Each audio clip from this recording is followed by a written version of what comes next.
31 দফা হচ্ছে বাংলাদেশের মানুষের মুক্তির সনদ।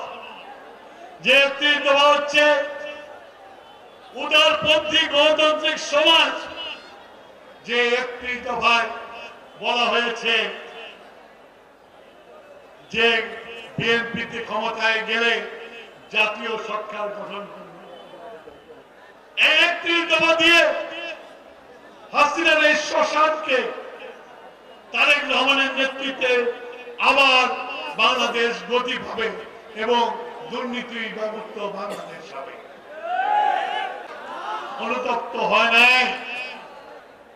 বেগম জিয়া দেশের সবচেয়ে বেশি শিল্প উন্নয়ন করেছিল এবং তার সন্তান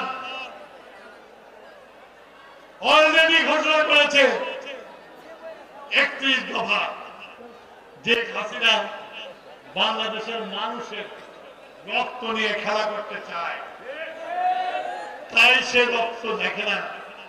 আপনারা কি দেখেছেন ফেসবুকে আওয়ামী লীগের কেউ অনুতপ্ত এত মানুষ হত্যা করার পরে